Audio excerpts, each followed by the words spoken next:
every single Saturday rather, from 11:30 to 1:30 p.m. We will sit here, deliberate on matters pertaining to the development of our country.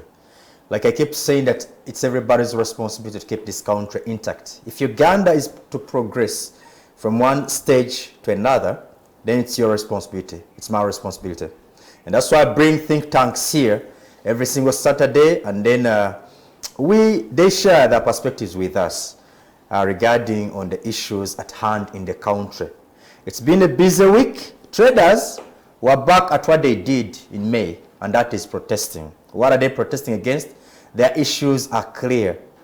They don't like IFRIS, and also the injustice, where they believe the government seems to be caring much more about the foreign investors, if they're investors anyway, as compared to them. They are given privileges, that is the foreign investors, whereas for them, the local investors, they are denied those privileges. However, I learned that last evening, they called off their, their protest after, they made the prime minister and then they talked about certain issues and they promised once again.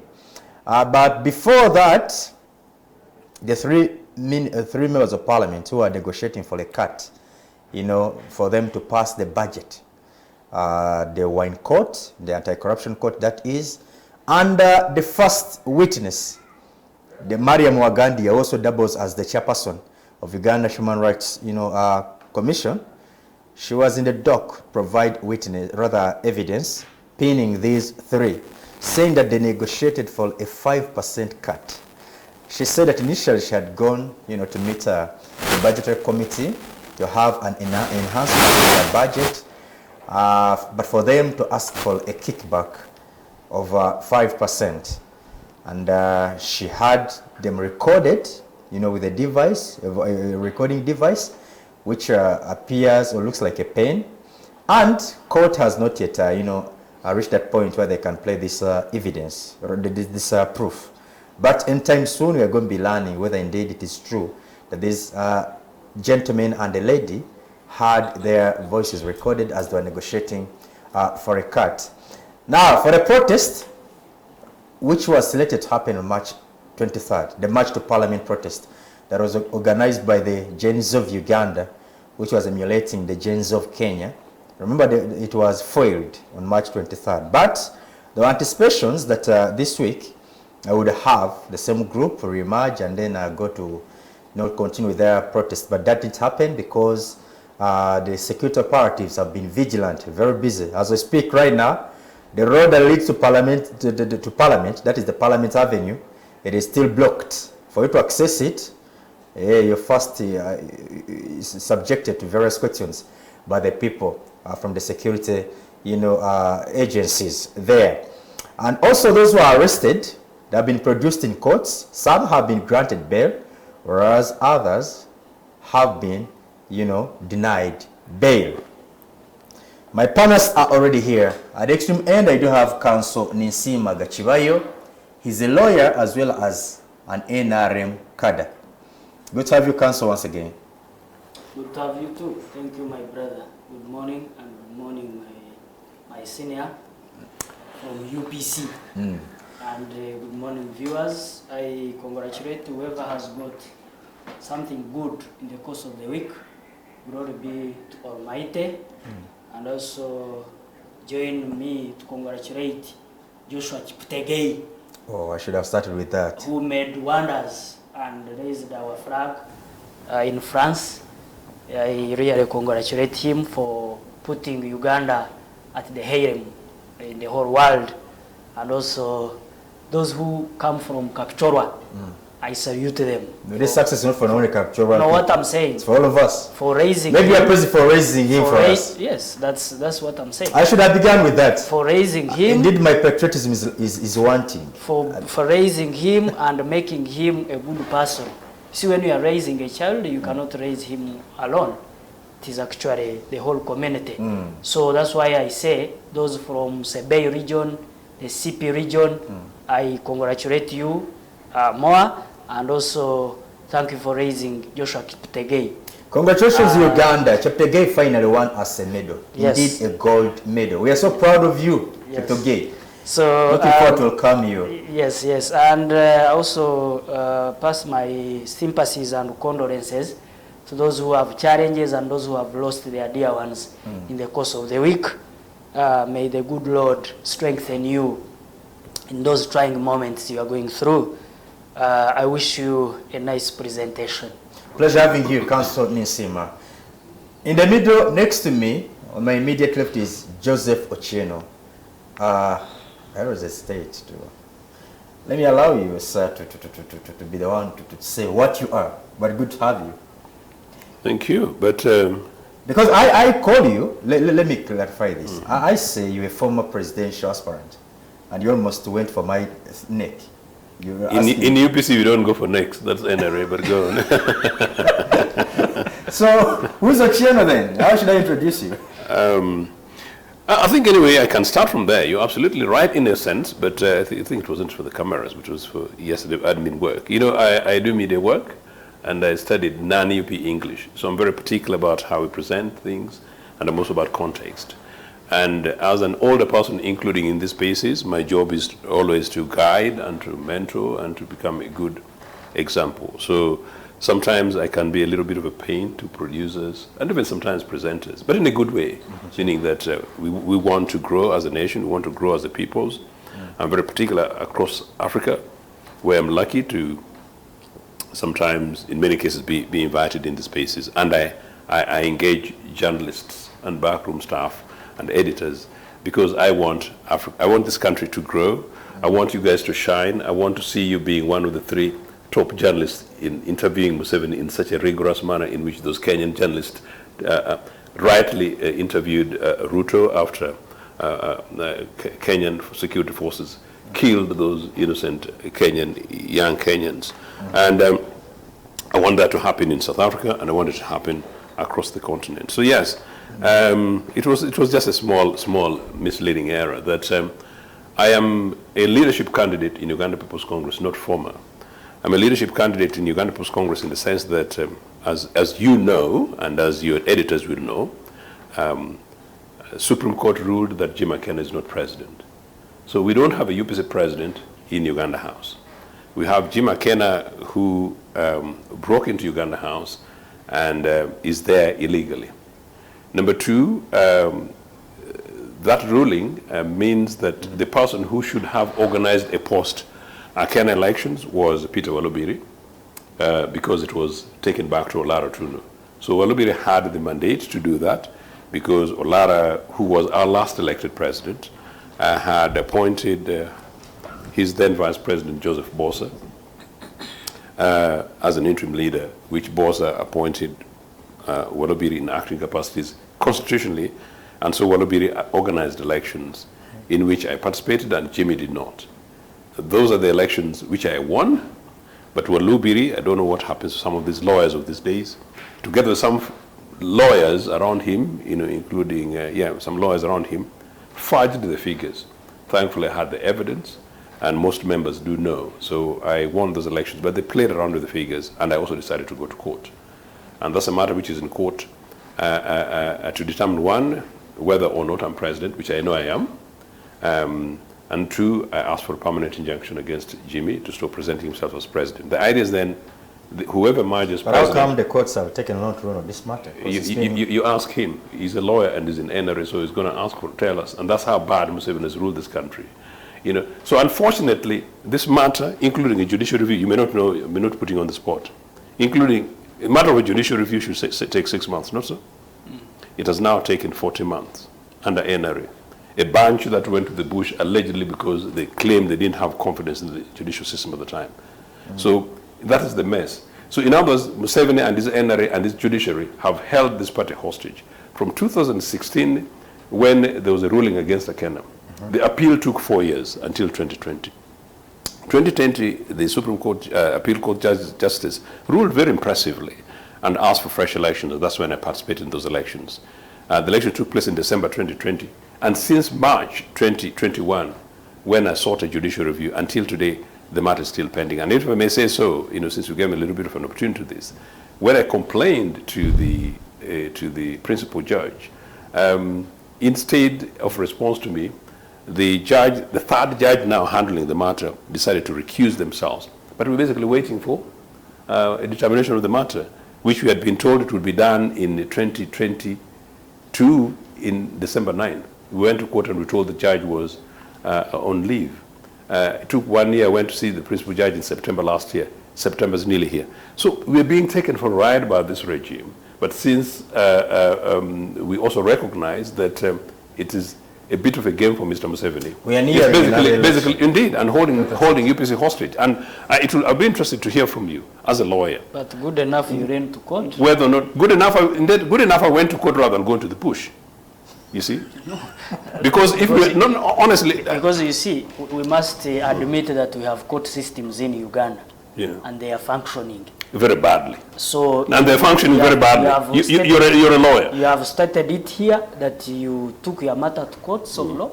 And so maybe administratively, when things were not working all that properly, you went to the principal judge. And he guided. No. And he still guided very, by the way. He guided administratively and he gave. So we have a he hasn't given a ruling. I don't know. He has. I went to the principal judge in September last year, you know, on a matter that should take 6 months. He hasn't given a ruling until I wrote a complaint, a formal complaint in December last year. Even after a complaint in December last year, it is now nearly another 10 months before there's a ruling. So, but I mean, it was not the subject of this conversation. It was basically the context of the introduction. But so why does it always take long to rule on such matters? But you see, I've seen even election petitions, they take long. Someone serves an entire term. It's in the case of, for example, the late Katolwam. He served an entire term. Only a court to pronounce itself on a matter, to make a judgment, after even the term has come to an end. First of all, this is not only unfair to the plaintiff, but also to the country, because that's right. Yeah. There is financial loss to the country. Of course, when you learn to cut courts of law, first of all, your rights have been infringed on, and what you need is justice. Yes. So I agree that justice delayed is justice denied. Terribly denied, yes. And but sometimes, let me put a waiver. I am not a judiciary. I've also heard this, that justice hurried is justice buried. I am not I am not a spokesperson of judiciary, but what I know is that sometimes the delays in delivering rulings or judgments is sometimes administrative, where he has just mentioned that the judge who was presiding over in his case was transferred. I think transferred? No, recused themselves after my complaint to the principal judge. And they also did so in error. The principal judge should not have accepted it. In fact, my letter to the principal judge, since we are discussing this, I need to be very clear because this is a national matter. It was to ask the principal judge, to ask the judge to deliver the matter, basically, to make a ruling. You know, that's all I asked. I did not say the judge is funny or prejudiced, whatever way. Whatever the case, all I wanted was a ruling that he should have. He promised us. The hearing was in September 2022, and the judge told us that he would deliver his ruling, his judgment, on December 9th, 2022. You know, but good enough. And from then on, it takes another 12 months. Good enough, he gave the date. No, he gave the date, but he never did the ruling. I don't know whether you're following the order. It's maybe, you know. No, I'm following. I'm very yes. So he gave a date, and on the date we turned up in court, and he was on leave. You know, under UPC government, such a nonsense, such a mess would not happen. And by the way, it's a very serious thing, because Mr. Museveni, who went to the bush after losing election in Mbarara, claiming election rigging, should not be presiding over this kind of mess and subjecting Ugandans to this kind of stuff. And for Uganda People's Congress members, the last election they had for a president was Olaro Tunu in 2010. The one after Olaro Tunu was in defeated, and followed then by this other one of ours. So meaning Museveni and his judiciary, his court system, is holding UPC hostage and holding Ugandans hostage. It's a shame on him.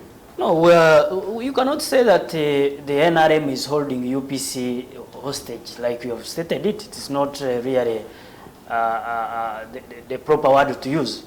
Good enough, you went to courts of law, and you waiting judgment, which you've stated it that next year, come 20, which month have you mentioned that the ruling will be delivered to you? So let's be patient and wait and then see. No, the ruling was supposed to have been made on 2022. Yeah, like I said, December, they yes. are administrative challenges. And then I may not be look, I may not be in position to mention here because I am not a spokesperson. But by the way, actually, and we did not really want to raise it for you. We didn't want you to explain much. You're just being on the defensive for nothing. No. All you simply need to say that you're not familiar with the case and you let go. I know why. Simply because I'm pinning NRA. Look Yes, here. sir. And by the way, this is a weakness. Yes. Because I'm pinning NRA, somebody like you and you work on the NRA because you want to impress them. Very important. You should really have let it go. Defending You don't know. the NRM. No, I'm not. And then you defend it Yeah. erroneously without foundation. No, and you're doing it worse. And let me say this. The principal judge, whom for the first time I'm sort of criticizing openly, is an appointee, isn't it, of the president. You see what I'm saying? Number one. Number two, I went to the principal judge for a complaint. And I copied the Chief Justice, and I copied the Deputy Chief Justice. It was in December last year. You cannot still say there is an administrative issue unless there is everything political about the whole thing. But did you get a response from the principal judge? No. In writing? No, I haven't got it. So Instead, when I made a follow-up, my lawyer said that apparently the matter has been, the judge has been recused himself, and the matter has been reallocated to another judge. Senior judge. And that's the last thing we had. And so we are waiting for that. Okay. And that's the context. So for that reason, I am a party presidential candidate, not former. And that was basically the point. Meaning that with all intents and purposes, I should be the president of Uganda People's Congress. But because I'm not like NRA, I don't assume offices illegally and unlawfully. Because I know after my election, I should be declared by the electoral commission of the party, which I wasn't. Or, in this case, if court rules, I'll be automatically declared. Let's wait for the court's pronouncement. I'm teaching, indeed. In the matter. Indeed. And pending that, I am still a candidate, not former. And that was basically the whole. But So it was a minor thing. I wanted to learn from you, Council Nisima, why these courts take long to, decide on these political petitions, election petition, for example. But I've seen the swiftness they use. Take, for example, in the Just for the, protest. The swiftness the courts use to remand these young people to Guzira. I mean, why don't you apply the same swiftness when to decide on that? But you see, in the judiciary, we try as much as we can to do away with backlog, the piling of the cases. That's why sometimes when the judicial officers are few, we try to communicate. The judiciary communicates it formally, and then they recruit other judicial officers to occupy those positions so that we can be able, or Ugandans can get justice in the reasonable time possible.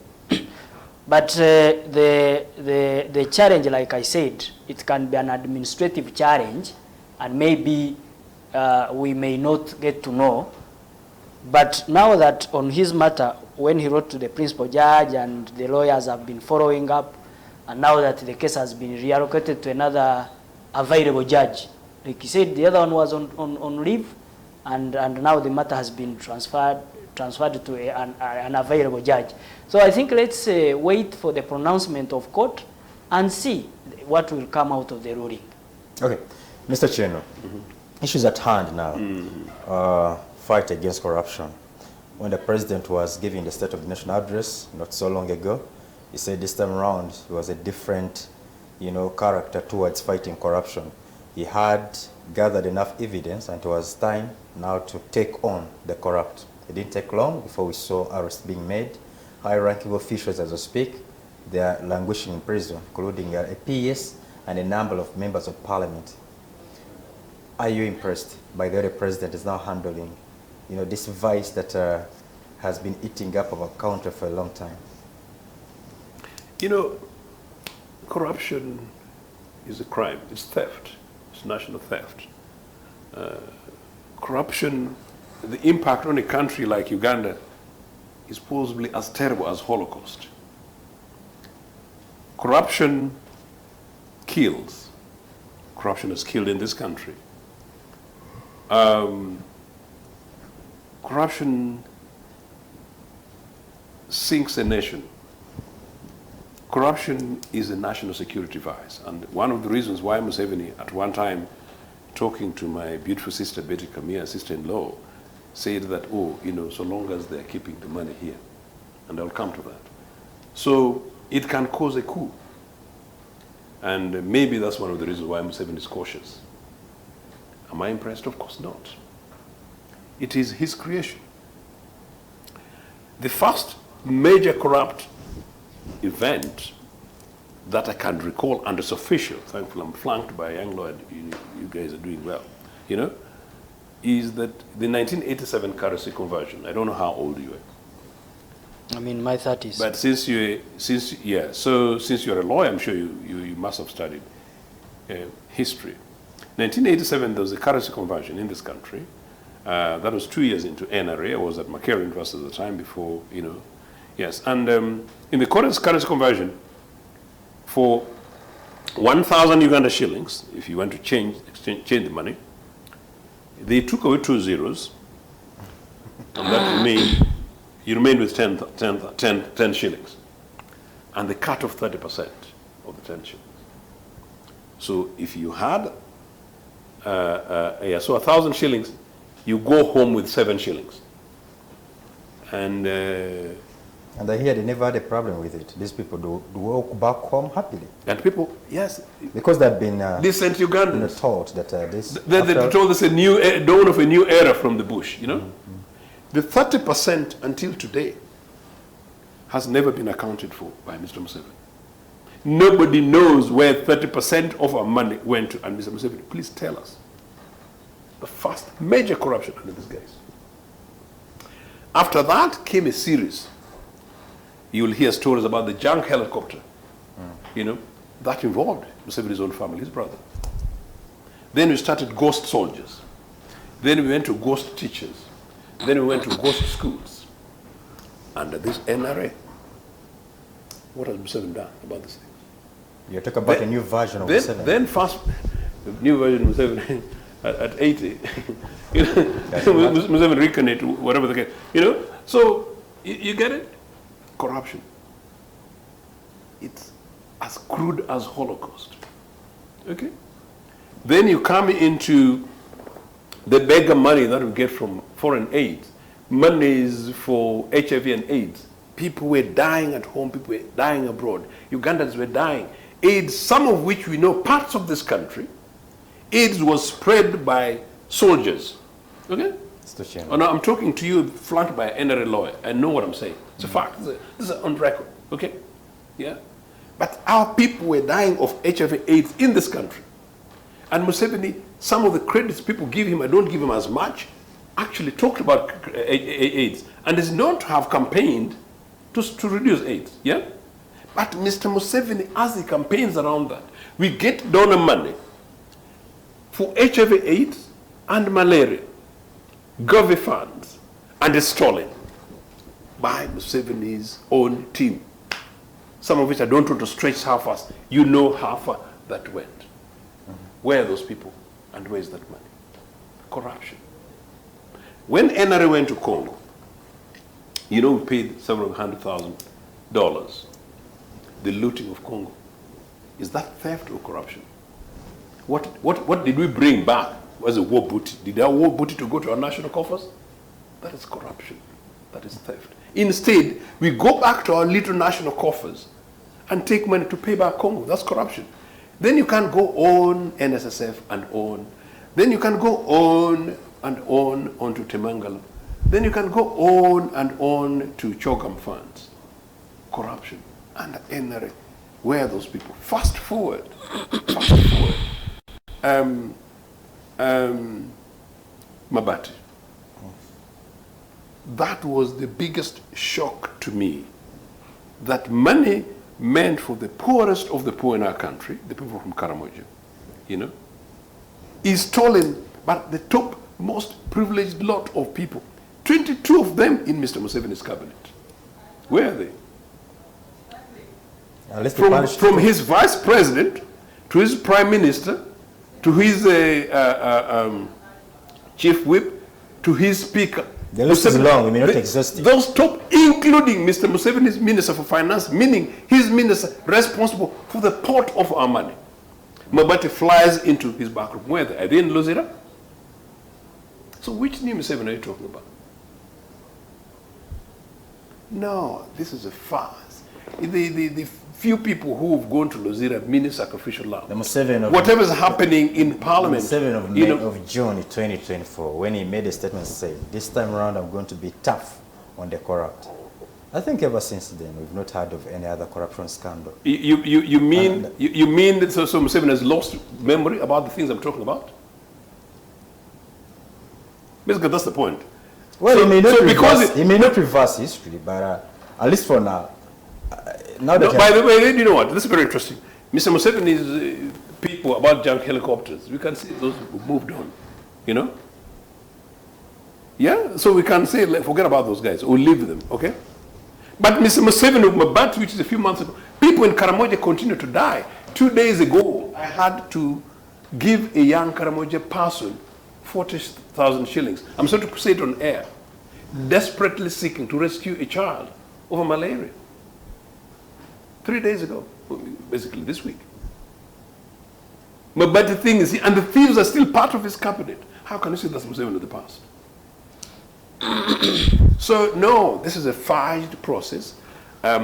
Corruption will not end in this regime. And then let me tell you another big corruption where this thing comes to my mind.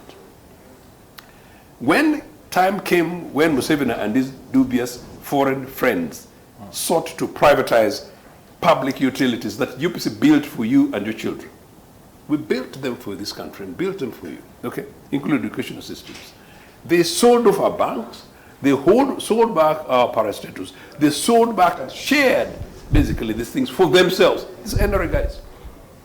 Nobody is accounted for. Those are not only corruption, but the theft, holocaustic. Guess what? Right now, nobody can go to an average hospital. Nobody can go to a health facility in Liantonde, half suffering from malaria, and go get malaria tested, get full drug treatment, and go home. Nobody in any public hospital. It does not happen. That is corruption under NRA. Now, public services, had they, after selling them and privatized them, their function, fine. The other day, I was doing a television show for a global network following the recent events in Southern Africa. And power went off in my home. And I live in a relatively okay place of Kampala. You know? The other time there was a time I was on Al Jazeera, one of the last times actually. You know, and it's a live, this is a big global thing, you know? And power tick, tick, tick, tick. Now this is data network. Now, these are incompetencies of services. So somebody on telecommunications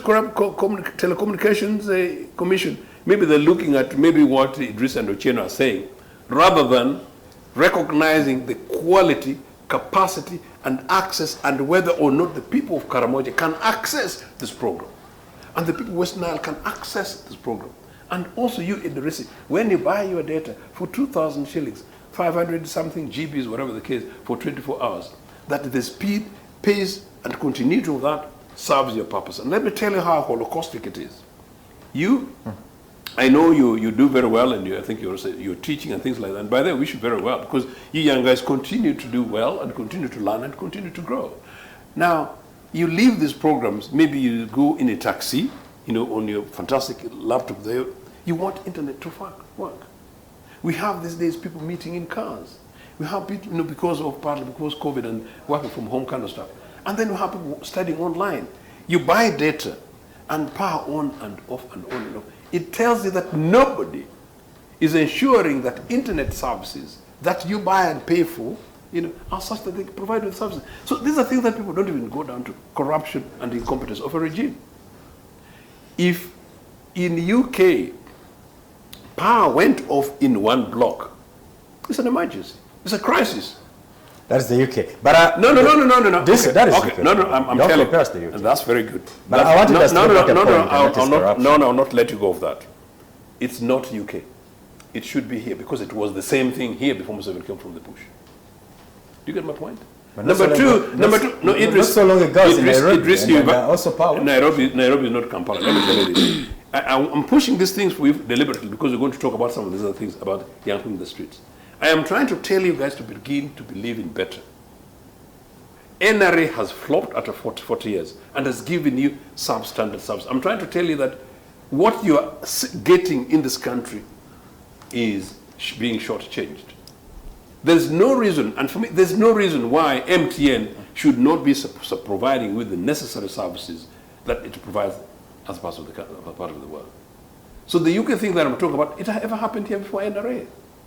I don't know. When outside war, you would have a situation in which power gets cut off 3 times in a day and nobody explains. So going back to the point, Mr. Cheno, yeah. I mean that Museveni cannot impress you, even when you're saying that now he has, you know, he has not changed. At least if there's anybody who's corrupt, now the state takes him on. I mentioned names of people who are languishing in jail. Right now, as a result of them being corrupt, they're being prosecuted. Maybe he has turned a new leaf. Still you're not impressed. No, because how can I be impressed by nothing?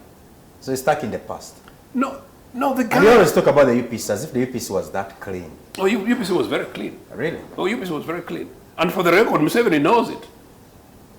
Museveni knows UPC was very clean. By the way, if UPC wasn't clean, Museveni would not have gone to entire Very many Ghanaians are convinced that the 1980 election, which led Dr. Paul Milton Obote into office, was rigged. That election was rigged with the help of Paul Mwanga. That's actually nonsense and it's not true. But let me tell you this.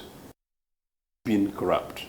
And had UPC managed Uganda's economy and public services the way it is, Museveni would not have finished entire school because he couldn't.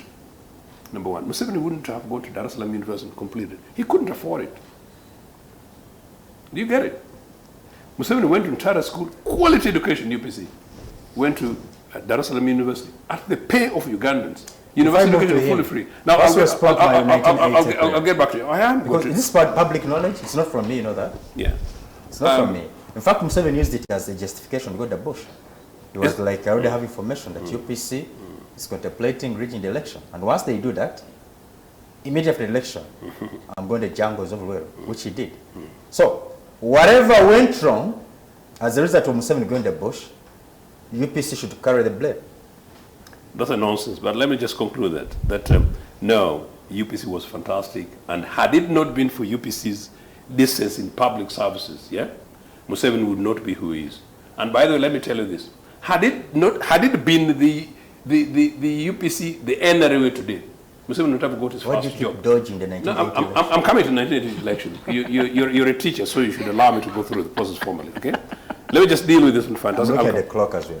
Okay. No, but I'm not just being patient. Yeah, okay. Look, Museveni's first job was in president's office. I know. Okay? And he was given a job by Wilson Okwenje, who was head of research. It was basically Museveni's academic papers that gave him a job. Not whom he knows, not his blood links, not his family, not his linguistic. How many people today can make an open application to go to president's office to get a job? You know there's nobody. So, my friend, leave that there on the corruption thing. But now, as far as 1980 general election is concerned, is another absolute nonsense. Ask Kahindo Tafiri. Kahindo Tafiri told you guys that they went to the bush, they had an agenda. Museveni, Kagame, the Regimes, they had their agenda. And that's another thing. They just in fact, it's not even the NRM that says that you rigged the 1980 election, but rather the DP. Because it's a party that claims victory. They went together. You cheated the DP. That's what they say. And then why didn't Museveni give it to DP? But let me ask you anyway. let me ask you. That's a good one. Yeah, let me ask you. No, Museveni and his NRA group had their own agenda. They've achieved it. To their credit, they achieved the object. But it was not rigging of elections. One, Museveni was not rigged. Museveni came third in Mbarara North. Museveni was a reject of Mbarara North in Nyabushos. They rejected the guy. Museveni came third. Number two, UPC did not win or was not declared winner in that parliamentary constituency. UPC came second. The person who won that was DP. In fact, it was Museveni's brother. Museveni's family has good issues, man.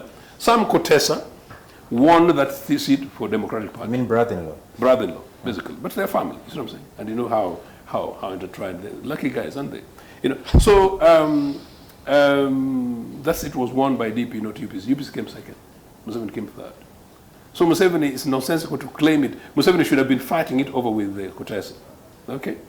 Number two, when Museveni lost that election, he should have gone to the courts in Mbarara.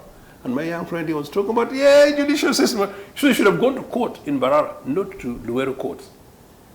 So what was in Kabamba and Mbarara? Were the returning officers in Kabamba?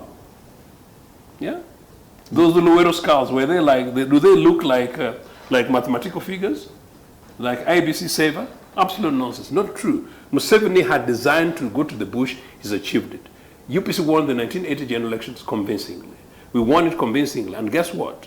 In 1983, Milton Obote called a meeting. Some of you guys think it's impossible in Uganda. It's just under Museveni where things are impossible. Unlike the Kenya thing, in 1983, Dr. Obote called a meeting of all religious leaders and all political party leaders, including Paul Semogera, and said, look, after Idi Amin, we need to be rebuilding our country. This propaganda about rigged elections, whatever's happening, human rights abuse, whatever, it's not true. But I still have a lot to point out to you, because the way you speak of UPC... Can you allow me to, with respect, for the past reviews, let me tell you a full response on this, and you can choose not to ask me another question, but let me just make it a full and proper answer, So Obote calls for a meeting, because this is what I expect you as a future president to be able to do in this country. Dialogue and evidence at the same time. So Obote called these people and said, look, this thing is tarnishing the image of the country. Our people are being butchered in Luwero by bandits, and they were bandits. Possibly sometimes they behave like bandits even now, okay? If you have evidence, you Paul Semogera, you're giving Museveni a ride, that indeed, the constituencies that were rigged sufficient enough to overturn the figures, bring them, and if you bring them at the next meeting, my government will resign pending the resolution of this matter in court. It's on the record. Read Milton Obote's notes on concealment of genocide in Uganda. He says, written down there, he said the House went quiet. The only person who sought to speak was Cardinal Subuga. Oh, now let's talk about some other things. Semogera was mute. So some of the mess and blood in this country, DP is absolutely responsible for it, including the lives of Paul Semogera, who at his death, I respect him as elder statesman. This week? Now, so 1980 general elections was not rigged. Now, when Museveni and DP came to power, because they joined the Okellos and came to power in 1985, July, from then on, top DP leaders were ministers. Paul Semogera was Minister of Internal Affairs, Robert Kitariko, Justice Mulenga, and DP guys, Minister for Justice, Minister of Constitution Affairs. Until today is now 40 years. Have they ever brought evidence? Have you ever seen evidence of constituencies that DP won and UPC rigged? In any case, those elections were not organized by UPC. Those organizations were conducted by the then administration of the Military Commission, for which Mwanga was chairman, yes, but Museveni was vice chairman. Did Museveni resign? Absolutely not. We need to move, he did not. So no point. But we need to put a conclusion to this. 1980 general election was not rigged. Museveni has had 40 years to show evidence. He has failed to do so. So let's put a stop into it, because the justification of 1980 about the mess happening in the streets of Kampala, stealing our public money, beating our young people going to demonstrate in Parliament, must stop. One more about the UPC being clean, like you call it. This very week, the Kabaka of Buganda was celebrating 31 years since his restoration of the throne. That's something the UPC administration had abolished way back in 1966. Yes, we had, yes. No, it's fantastic. Fantastic stuff for Kabaka Ronnie Mutebi, and congratulations to them for the restoration of the kingdom. He's a fantastic guy. I'm just sad about the bad press he had recently, including for the fact that he was in Namibia. It's a pity under UPC administration we would be having health facilities in this country, which would be good enough for all our leaders, including Milton Obote, as they did at the time, and Mr. Museveni not to go and waste our monies in India and other dubious places. Our people dying in exile in Nairobi, sometimes eating our public money for nothing. Betty Kamia, the czar against corruption, said that she was abusing my car wish, I drive a wish, and said, look, those of us, you see us here, if they fall sick, they'll go to Museveni and they go get treatment abroad. For some of them, they'll not. So people like me would not. And then for them, they drive cars that these potholes will hit them. So my car wish, I keep on sorting it out. So those are things. So back to the Buganda Kingdom thing. The events leading to 1966 are very open. What were your reasons for the abolishing of these, monarchs? There had been sufficient contradiction between 1963, when UPC supported Sir Edward to assume the office of the president, in a titular manner, and 1966, including the declaration by the Bataka, advising erroneously the king that central government should leave Buganda, the Bugandan soil. That was really at the heart of the dispute. And in that dispute, it is true that the kingdom had sought to mobilize itself and to arm itself to seek to separate from the Republic of Uganda. So young Idrisi, for information, this is breaking news, my friend. Had that not happened, and had the other side won, we would not have the Republic of Uganda as we have it today. And these are things that people don't want to discuss. And instead of actually moving on to learn lessons from that to go forward, sometimes people want to play cheap politics. If the state had the problem with honoring the Buganda kingdom, then why go after other kingdoms? No, because abolish them too. The lawyers here, it would have been a more difficult thing that you abolish one kingdom and go to another. No, we sought a Republican constitution in 1967, and by and large it worked. One thing I want to say is this, that I personally regret, Dr. Obote regretted the events of 1966 because there was bloodshed, and indeed the fact that the Sir Edward... Did you regret abolishing kingdoms? I'm telling you the events of the 1966, including the fact that Sir Edward sought exile, and of course, he died in exile. I can tell you that as an authority, and from an authoritative point of view, that Dr. Obote, towards his death, was having conversations with the kingdom in terms of themselves reconciling. Is that on record? Yes, and I was a party. It's not on record. Indeed, and I was a party to that conversation, so I can tell you that. So, in any case, anyway, there's what I wanted to learn from you, is Yeah. it on record that eventually Dr. Apollo Obote regretted abolishing kingdoms in Uganda? He regretted the events that happened, us and Rumenda. Okay?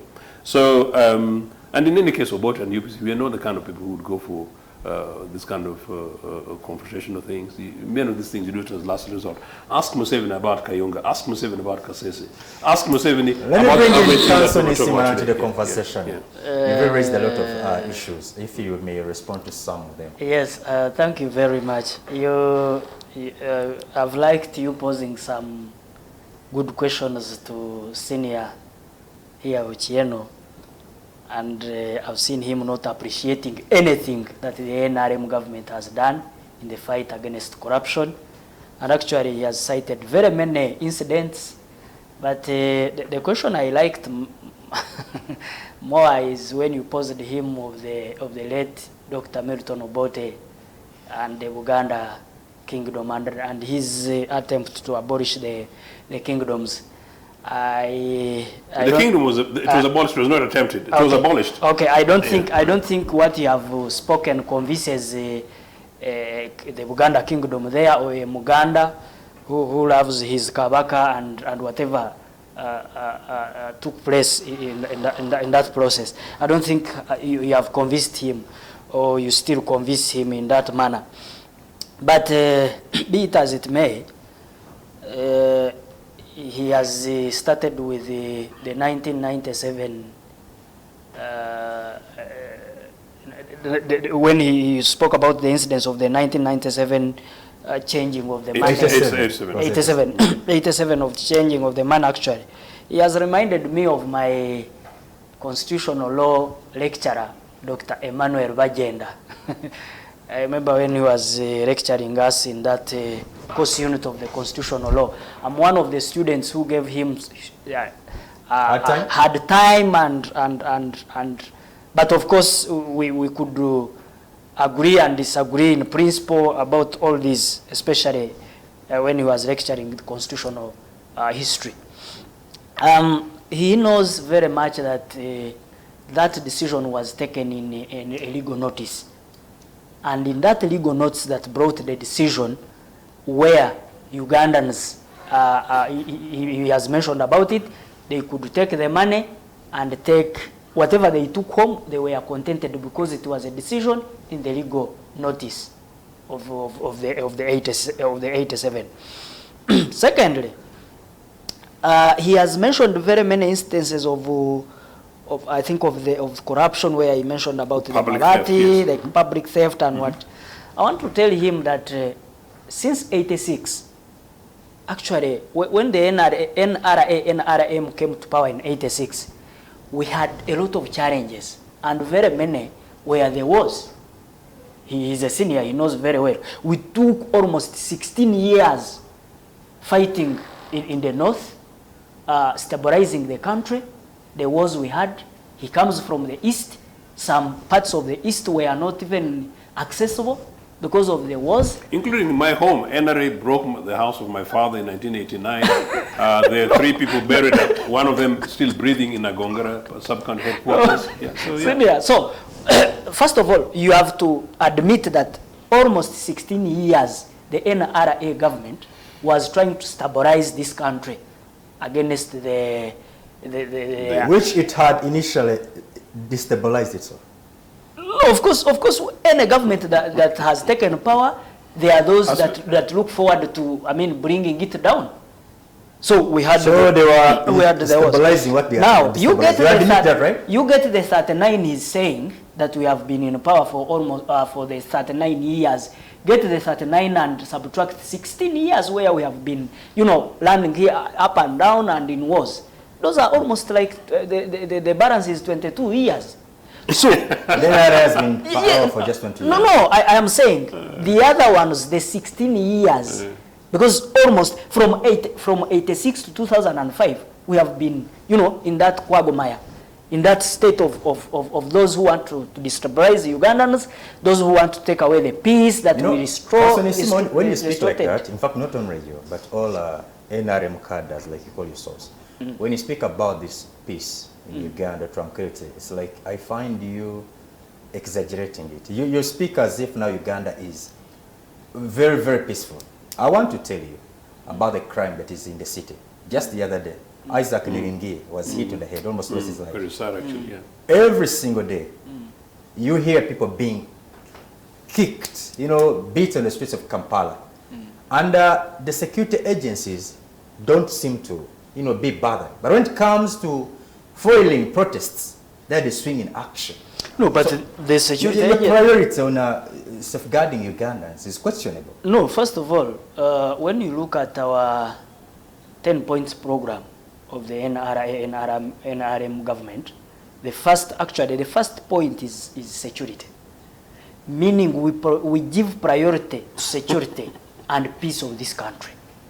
That was point number 1. He knows very well. And have you achieved that? You can even.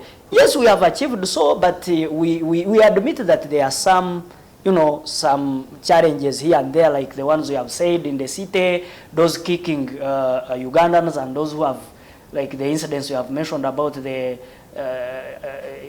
Bishop Nyenje, that one.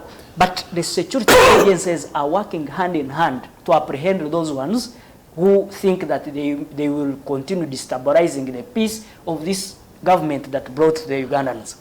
And you will agree with me, some of them were brought to courts of law, those who could kick, the bouncers, those who could kick Ugandans on the streets, they were brought in courts of law. They were apprehended by security agencies, brought in courts of law, and as we talk now, some are in prison.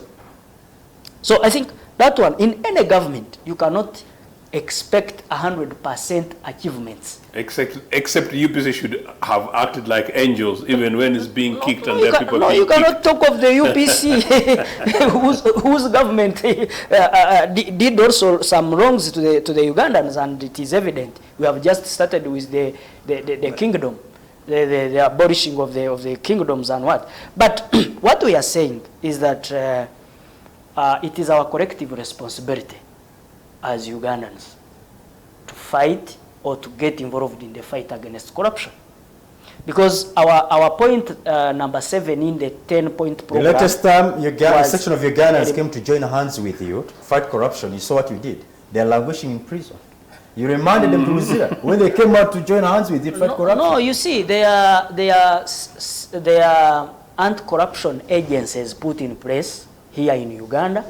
He has just mentioned about the IGG. Including the one in State House? We have the State House. When the other day the president was saying that there is corruption in State House? We have the State House Anti-Corruption Unit. We have the State House Investors Protection Unit. Are they effective? Yes, they are performing their roles and their work perfect. To the maximum. But what we need to do is that we as Ugandans, it is also our collective responsibility and duty to combat corruption. Because when you look at our constitution of the 1995 constitution that as amended, it speaks about in Article 17, 1I, that it is your duty, my duty and his duty and those who are viewing us right now to combat corruption and I just told you, Council, when Ugandans came to exercise that right, or to fulfill that duty you talk about, that is their duty to combat corruption. How did the state treat them? Yeah, first of all, much as it is your duty to combat corruption, or you have a right to demonstrate peacefully under Article 29 1D of the 1995 Constitution, but also as you are doing that, you shouldn't infringe on the rights of others. When you look at Article 43(1), that when you are enjoying whose rights are they going to infringe on this fundamental rights, the speaker whom they are calling on to resign? This is a CBD, my brother. And the speaker whom they are calling on to you resign. agree with me. This is a Because CBD. Kampala is a CBD. If you don't agree with me, the viewers will do the same. Will agree with me. Actually, they don't agree with you anyway. How do you preempt? Because isn't it really annoying to learn that a section of patriotic Ugandans, come out to exercise. In fact, I didn't even know that this is provided for in the Constitution. That's a duty that we have to combat corruption. It is. I didn't know. Article 17, Now Ugandans come out to exercise that duty, and here you block them. You don't just stop at blocking them, but you also send them to jail. But you see, police under Article 212 has the mandate to protect the lives of Ugandans and their property. And they also have... What lives and properties were threatened by these people? You see, this is a CBD, my brother and the viewers. The CBD we've had various protests organized in the here, CBD, and no property was destroyed. Yes, you are saying we are combating corruption and we are fighting against corruption.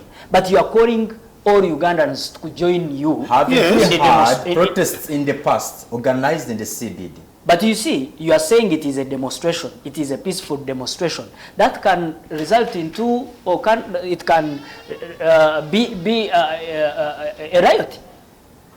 Now, the security agencies that were, or have the mandate to regulate them, that is where they come on board to regulate them. Because you cannot say, or you cannot So say, regulating is dumping them in jail?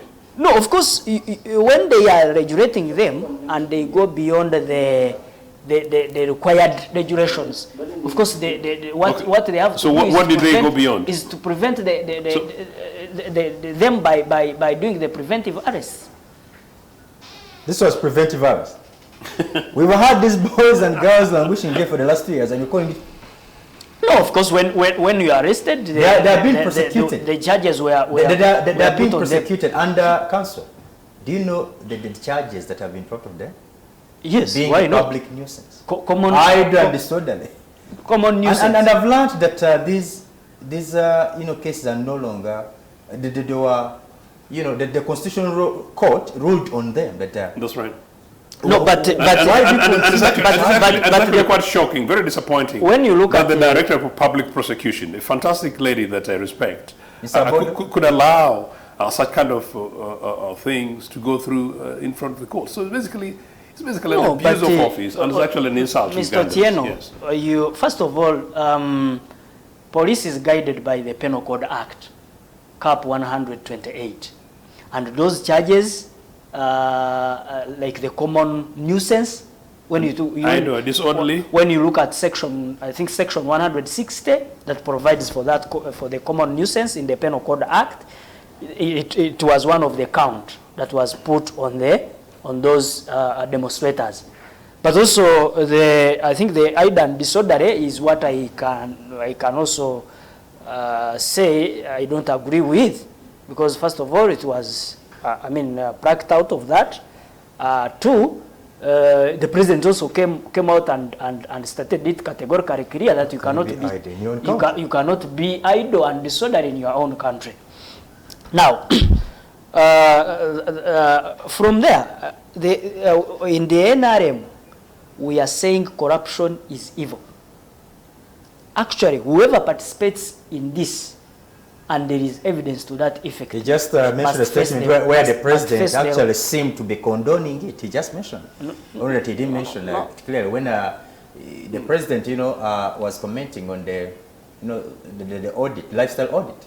Remember the president's comment was like, no, look, don't go there because you're going to. So long as they're stealing and investing them in the country. So some people, that sounds like the president was condoning. One day we discussed it here, I think, with the Honorable Rure. Waswarure.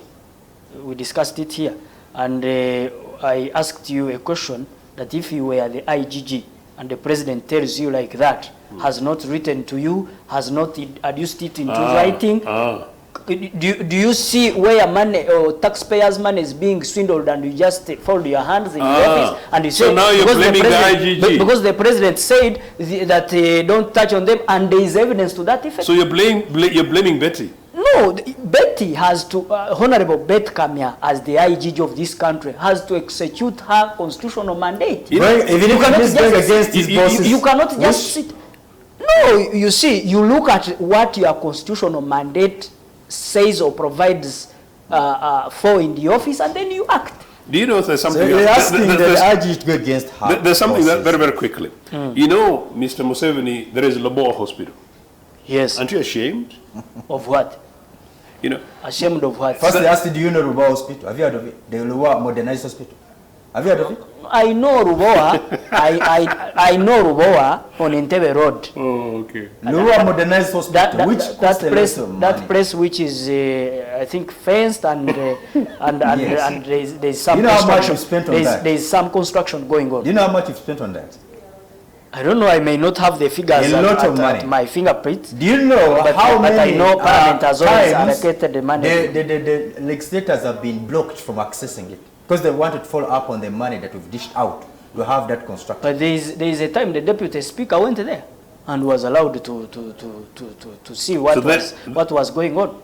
So then you know what's going on. And you know what Mr. Museveni said about Loboa and Pineti, the coffee woman? I don't know. You can remind me, sir. You know that? Idris will. But then you know one of the things that Mr. Museveni said? Because you're saying that Uganda should come out. How would Ugandans come out when the other day in Parliament, Museveni, legislators seek to rejiggle the budgetary proposals, the budgetary proposal. And Mr. Museveni calls them names, pulls back the money. And part of the money is money which is going to Roko construction, when people are saying those money should be going to public services. That is net corruption. And you know what? Because Museveni is the chief executive, obviously the chief executive by force, not with my mandate, because nobody gave Museveni mandate in 1986, and not in my name. Let's just take a break. Gentlemen, Uganda is always Let's take a break. The dialogue will continue shortly, our dear viewers. Don't go away.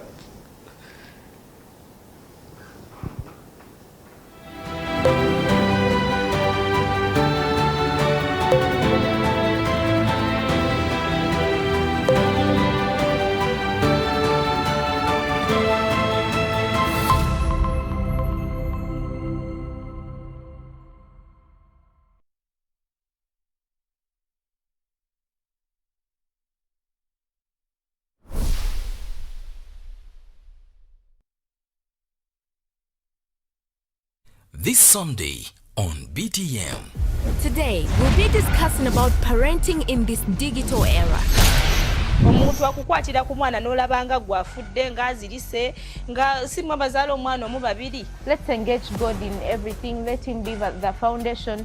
Abaana tebafuna budde obeera n'abazadde baabwe kuyiga bino mirimu mirala. As your children are growing up, try to build a communication with them. Abaana tulina obbawa eddembe because balina eddembe lyabwe. Fenna, to playing a part, but we don't know what our children are going to be, you know. Yeah. Oyo muntu oyo andaba ku BTM. Yeah? Omwana ono nakuba kula nti omubuulirira. A Destiny production. Sit back and relax with BTM. We transform.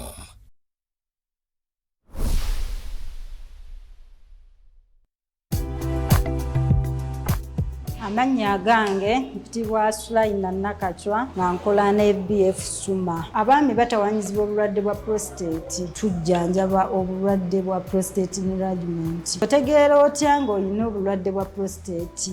Okubeera ng'ofuka olumizibwa, okulumizibwa wansi w'olubuto, okufuka omusulo nga gulimu olusaayisaayi, okulumizibwa omugongo, experman capsules. Nti ekuyamba okubeera ng'otambula bulungi mu kisenge. Kugamba amaka ne gabeera nga masanyufu. Experman coffee naye kuyambako. Tulina product ez'enjawulo kwega zijjanjaba obulwadde bwonna obw'enjawulo.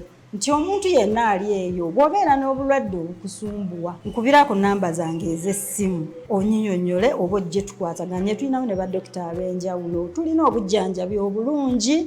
BF Suma yatuleetera product ennungi ziri nakyo 100% tezirina buzibu bwonna. Tulina branch nyingi naye nze ndi wano ku Mabirizi. Osanga discount ennungi gye bampa okusobola okutuusaako abantu bange product zonna bonna basobole ozikozesa. Tukola ne delivery bw'oba tosobodde kujja. Ennamba z'essimu eri 0758 69 29 61. Brighter life, better future.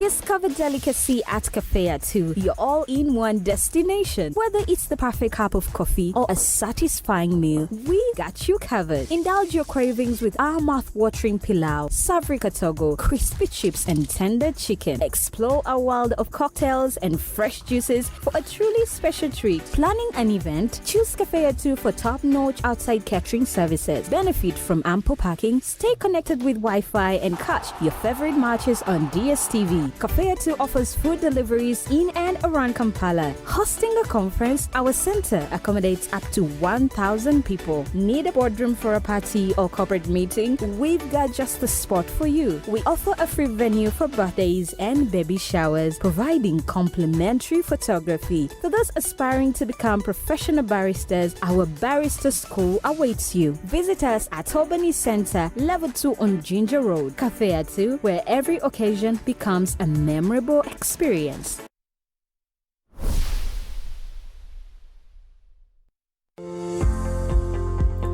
Uganda, your #1 leading education newspaper, is back, bigger and better. With articles to fully suit the educational triangle from the government, schools and parents all over the country, aiming at answering the ever left out questions, not forgetting revision questions and answers set by experienced teachers to prepare students for their finals. The Lana newspaper is supplied to over 12,068 schools all over the country with affordable advertising rates. We offer many more services which include uniform and sweater tailoring, all with an aim of easing work for the educationists. Contact us on 0754 777 029 or 0774 621 539. Email us on info@lananews.com or visit our website at www.lananews.com. You can also visit our offices at City Center Complex, Room J15,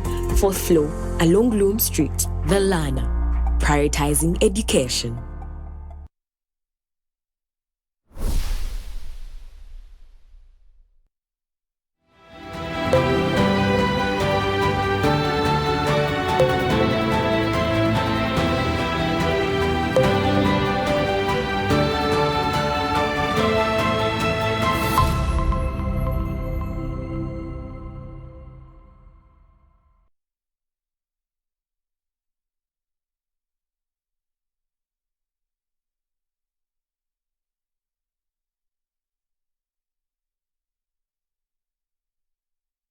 So much for staying with us. You're still watching The Dialogue with me, Derisa Mwonge.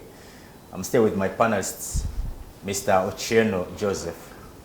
He is a leader in the UPC, a very interesting man with a rich history and the love he has for his party. And country. And country as well. And it's immense. Also, Council Nisima Gachiwayo Said doesn't need much introduction. He's been with us a number of times. on this particular show. So as we discuss these things, of course, it's inevitable to compare it with the past, and that's why Mr. Chen always does that. It's inevitable. We always have to compare. When we talk about these challenges, corruption, for example, that is costing us a lot here. And the president, good thing the president himself admits that if there's anything he has failed at, of course he doesn't say it that way, that I failed at this. But for someone who, when he was going to Bush in 1986, 81, I beg your pardon. Among the 10-point program, corruption was at the forefront. That we are going to fight corruption. And also restoration of human rights was also at the forefront. But look at these things. Human rights are they really respected in our country. I can tell you, Council Said, that this is one thing. When it comes to human rights in this country, people have ordeals that they can share. They've had their life impacted, their life affected by the state. And now, as we talk about corruption, something that he knew. And Mr. Chen, now I want to point this out to you. The government that the president went to the bush to fight. Allegedly. Sorry? That he went to fight was the government of the UPC. And he says that among the reasons why he went to fight because you were corrupt. Is it that the UPC was corrupt? That this prompted the president to take up arms. Museveni, who was the rebel at the time, to take up arms to fight, the bad leadership of the UPC. In fact, that explains that even when you talk about these two predecessors, and personally, I've always said a number of times that this hurts me as a person when I hear the president, when he talk about his two predecessors, Apol Milton Obote and Idi Amin Dada, he doesn't seem to say that they made a contribution in this country.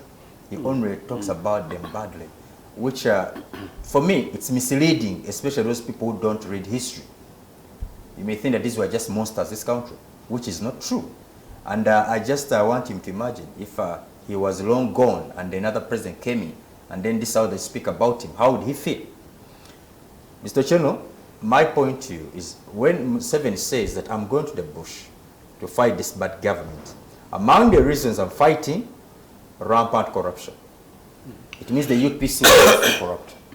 Why? No, Mr. Museveni is a very interesting character.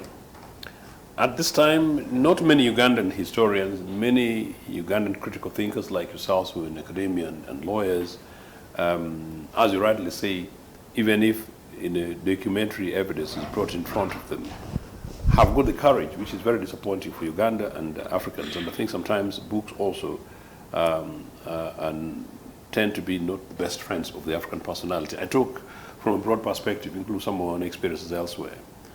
So if it were, Mr. Museveni would sound very much of an embarrassment every time he utters this kind of words on television. First, that statement, if true, is absolutely erroneous.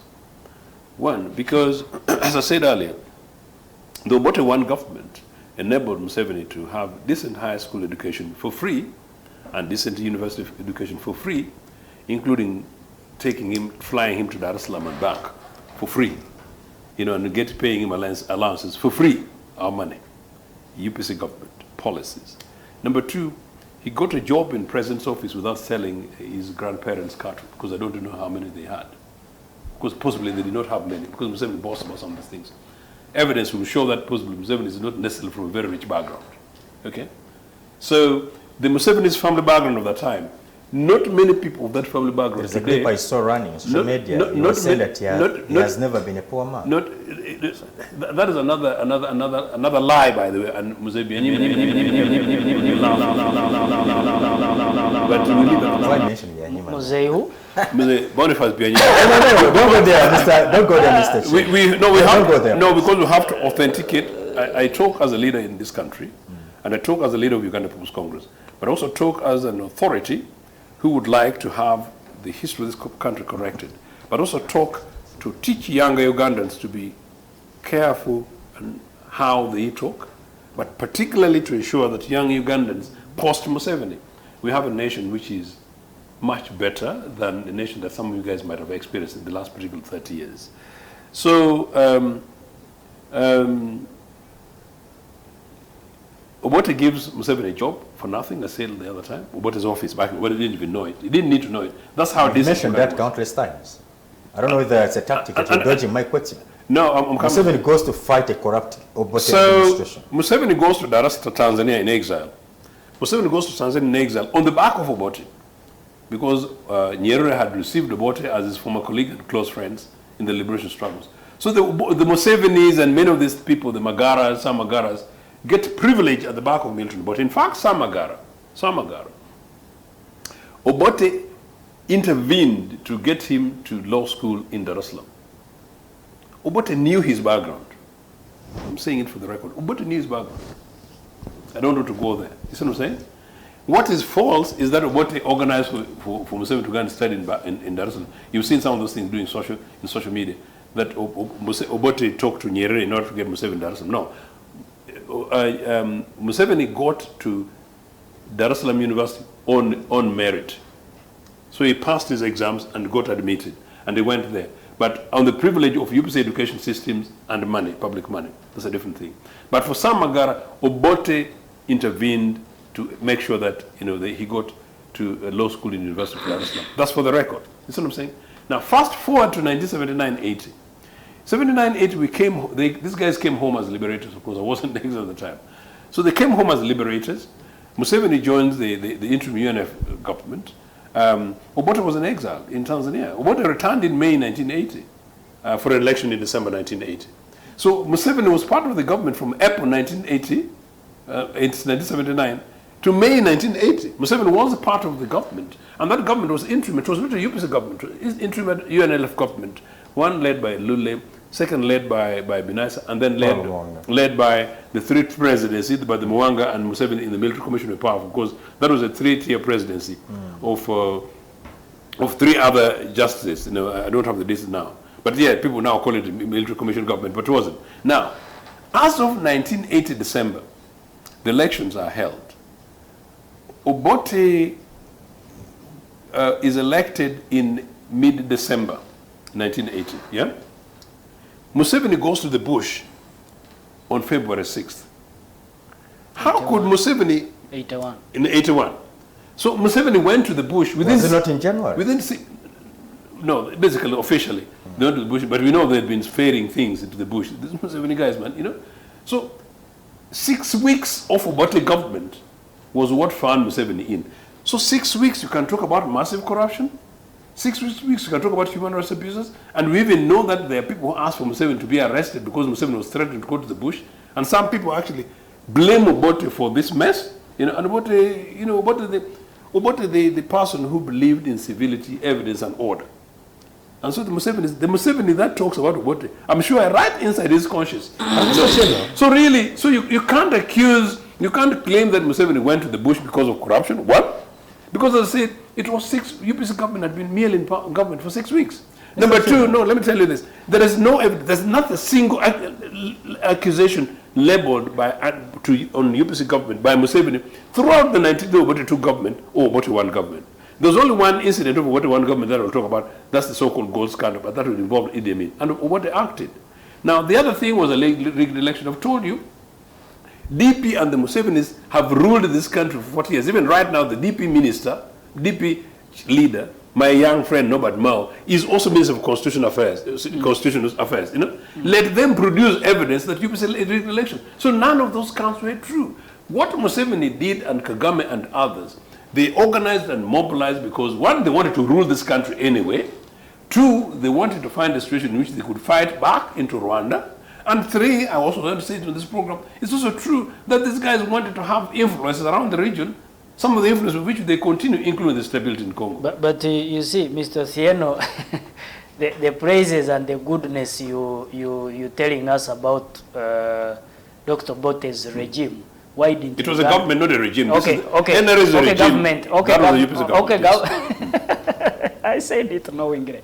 But why didn't Ugandans accept or appreciate that? Oh, they did. I'm the one who suspects. I'll point this out to you, Mr. Cheno. When you listen to the people who were living back there, the stories they share. Some people, not the people, because I was there. Okay. They tell you how really it was hard to live during those times. You didn't come on national TV like we are now, and we took the abuses of fundamental human rights and freedoms against the government. They will tell you that even mentioning the name of the president of the country back then, you would land yourself in trouble, because the following night they would come to your house, storm into it, and then they take you to explain why you were mentioning the president's name. Is it true or it's an exaggeration? Because I've had these stories. Even when I was growing up, I've had these stories. It is false. From my own family members. Let me answer it. And your family members who know that they're telling lies, they should re-examine their conscience, because that's not true. Okay? Mr. Sieno. Under Idi Amin, these things were there. Because thankfully I was there, you know. I lived in this country. I've lived in this country until Museveni chased me from this country. Okay? So I know it. But good enough you are here. No, it's not good enough. But they don't go there because you can annoy me. No, you appreciate that. You have been in diaspora. No. But you are here. No, young man. No, young man. I was not in the diaspora. I was in exile against my will. No. But Idris, let me tell you this, and I'm saying it deliberately. I was not in the diaspora. I was in exile. I escaped NRA from Makerere University against my will. Okay? So, and I know life, and by the way, look, I'm a refugee scholar. So I also know what it is for forced migration. And in any case, one of the things I can also discuss is the way Museveni created concentration camps in northern Uganda. Because Museveni started the war in northern Uganda. That's for another day. Started the one in eastern Uganda. Did he start the war here in northern Uganda? No, he did, because you don't know. Let's not go down. So back to this, yeah. So, what was your question again?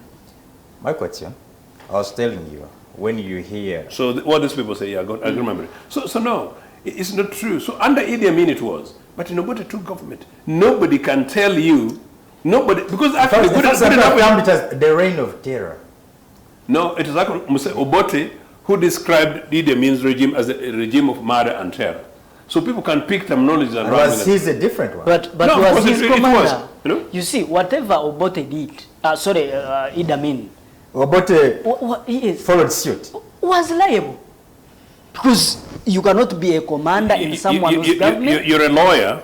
You're a lawyer, so you watch out what you say live on television. No, because I'm being very serious. I'm giving my opinion. Because I can stretch it. Because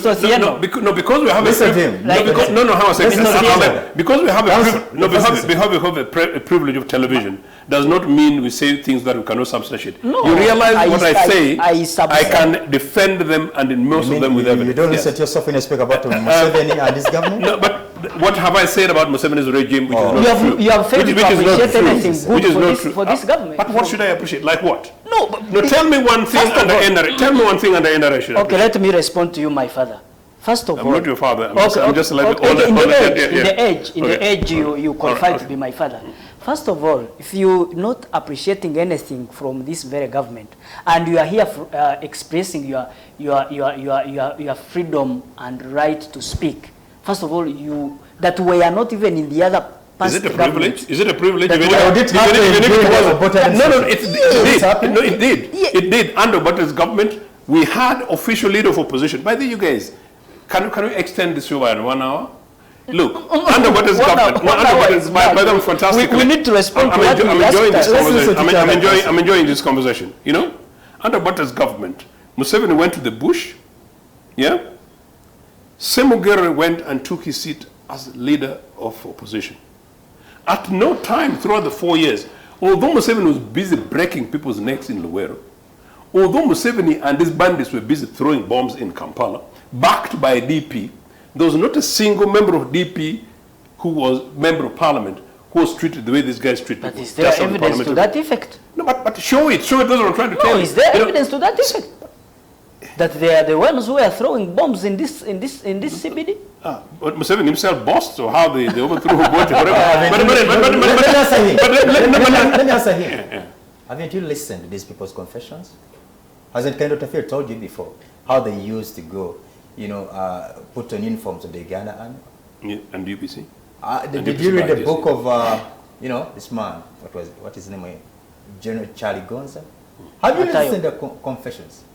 No, you see. What he's saying is public knowledge. These people have admitted. But the more important political point, because we want to create a civil Uganda. Paul Semogere, as leader of opposition, sat as a leader of opposition from the beginning to the end.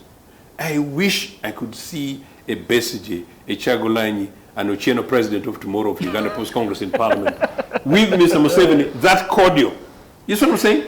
Throughout, and yet we knew that DP was actively supporting these guys in the bush. That's what I'm trying to say. So to suggest that, Obote's time it was terror, no, it wasn't. In my Tororo, actually, ironically, and this for information, actually my constituency is one of the few constituencies where the DP leaders, opposition candidates died. Because Odo Ichwale, who was the DP parliamentary candidate, joined the UFM, Uganda Freedom Movement. Mr. Kaira? Yes, yes. And so one time he sneaked into the country, armed. And this thing linked to security services. And then he had gone into a house of a friend in a neighboring village, not far from the barracks. And then the information went to the barracks. And so when soldiers came, they asked him to surrender and he refused. And I think, basically, it is a bit of a mini firefight and he died. And that was in our own constituency. So that is true, that happened. Now, his own nephew told a meeting, because I'm somebody who wants to build national reconciliation so that you guys will hand over a country to you which is civil. National reconciliation? Yes. His nephew told me that, we understand, because it's true, our uncle was a rebel. You see what I'm saying? So, no, there was nothing under Obote's government. So the opposition newspapers were there, and all these guys operated. So there will be cases where people and things will be associated with the suspects all the time. And actually, if you look back to it, the fact that came after the 1985 coup and the revelation from NRA, you'll see that maybe the government overlooked many more things. I'm just putting it in context. Mr. Derisa, there is a question I asked Mr. Ochieno. Sorry, I beg your pardon. Mr. Ochieno, I asked him a question. Sorry. That whether it is the praises and the good things he's talking about the doctor, the UPC. Can he convince a Muganda, or can he convince somebody from Buganda Kingdom who is watching us now that his praises and the good things he's talking about, can they match with somebody who is watching us here? Reflecting to what the government of Dr. Milton Obote did, and actually subsequent to Dr. Idi Amin's, President Idi Amin's regime also. What we are saying, or what made the NRM government to come up with the 10-point program, was to show to these Ugandans that we should not go back to what had happened earlier in the past governments. But let me ask you, but under this regime, it's official, under 38 years of NRA, worse things have happened in this country more than any time, including Idi Amin's time. Because at no time in Idi Amin's time were Ugandans living under concentration camps. It happened in northern Uganda. And no time under Idi Amin's time were people roasted live like in rail wagons in Mukura. At no time under Idi Amin's government were people water wells, poisoned, by the state, by soldiers, allegedly to deny succor to rebels. These are documented things. And at no time, even under Idi Amin's time, were civilians mass raped in sodomy. Because you asked me, let me tell you that. It's official in northern Uganda. NRA soldiers raped actually men. Okay? And you're a lawyer, you should know this thing. No, but you see... So really, how far can we go to make this comparison? No, but let me ask you the more important thing, but then you can come back to that. It's the question of Uganda. No, I told you that it's a regrettable situation, number one. And number two, if anything, the one thing that Obote regrets, and he says so publicly, I said, ask Andrew Mwenda, is that one. Now, for the average Muganda... Does Andrew Mwenda speak for UPC? You talk about documentation and record, meaning more possibly relatively independent than myself. But I can tell you authoritatively, because I'm Obote's top aide, so I can say that, because I hold these burdens too, that Obote regretted that, and we had a conversation with him myself. But also, number two, Sir Edward was his friend. And number three, UPC gave its membership the right to vote for Sir Edward in 1963 against UPC's Vice President, Sir Edward Nadiopi, who was standing for that position, for titular position. So the Baganda need to know this, So we supported Buganda that. And any time, okay, some people say that, oh, UPC did it because we wanted to buy the support. But no, by then we already had a majority, would be a small majority in parliament. So we didn't need it. All we wanted to do was to address the Uganda question, national unity and reconciliation. So in any case, when things go wrong, we also need to look at this context. Number 3, in 1964, following the referendum, of the lost countries, Buganda didn't take it very well, and Saidwa didn't take it very well. And Buganda need to know this, 1965, there's an assassination attempt on Dr. Milton Obote. I hope these things are being recorded, attempt on Milton Obote. And there are indications that say Edward was familiar with this thing. And these things are record, Obote as prime minister went to the president, neither here nor there. Also in 1965, Sir Edward, meaning the Buganda Kingdom, asked for arms from the British government. The British refused. Arms for what? In a country in which you're preparing to fight against central government and a pseudo-federal establishment. It was declared. I hope you're sure about 1966, then came that, and the disputes that led to the Lubiri incident. It was recorded, it was a matter of fact, that Lubiri was not attacked as preempted. Lubiri police officers, unarmed, were the first people to go down there because because it had been reported that there was arms cast in there, and it was true. So these guys went there as detectives, and then they shot at. And you can read Sir Edward's own book, The Discretion of My Own Kingdom. You can see how he talks about the fact that actually they substantially... That was the situation normal there that made him even escape. No. Oh, the escape I'll explain to you. Then armed police went, and when the situation got out of hand, the president then got involved, and the prime minister then got involved, Mr. Milton Obote, in sending the army, of course, deploying the army, you've got to involve now the top executive. So when the army went, Obote instructed Deputy Army Commander, who was Idi Amin, the most senior officer. Like now, if Museveni wants to have a conversation with me, he does not send an average Lango askari down the road, because most of the askaris are down there Lango these days, or Teso. But you know what I'm trying to say. He will send somebody average and the senior person to have a conversation with me. So he sends the Deputy Army Commander, quite rightly, to the home palace of a Kabaka. Now, on the situation. But Obote gave Idi Amin an instruction. And again, Obote told me this under his authority. Whatever happens in the camp palace, make sure the Kabaka is not harmed. So Sir Edward, this for the record, for the Baganda watching, and anybody else, Sir Edward got a safe corridor to Burundi, contrary to the idea that, he was magic escape from the security service to go out. But still an unfair thing. So unfortunate thing. So that's clear. And then further, the exile eventually in UK, there's this report that... So the then president, Dr. Paul Milton Obote, didn't want to have the king harmed? No, he didn't want to have the king harmed. And I was making another further point. We heard of these allegations. I think that's what...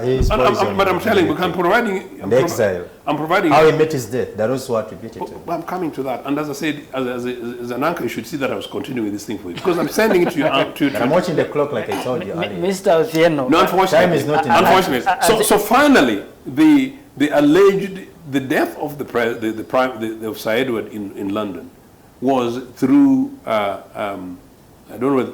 It was not through physical, it was through alcoholic poisoning, too much alcohol in the body, rather than foreign agency poisoning. So nobody poisoned the Kabaka. Nobody poisoned the Kabaka. That's a fact, And so some Baganda that you talk about have got this information. That's very unfortunate. I have told a member of the Baganda royal family that, can you imagine you growing up and growing and thinking that Ugandans hate you when it's based on false information? But so they still recall what happened, and that's fair enough. They still recall what happened. But you see, the reason why we have gone all that far and posed the questions before you, that you who is praising the doctor, the fantastic father of this nation, the Dr. Milton Obote's government, fantastic father and of the this good nation. things. Yes. Can you, speak that to a Muganda or somebody who loves the Uganda kingdom and accept? And many Baganda love Dr. Obote. Okay.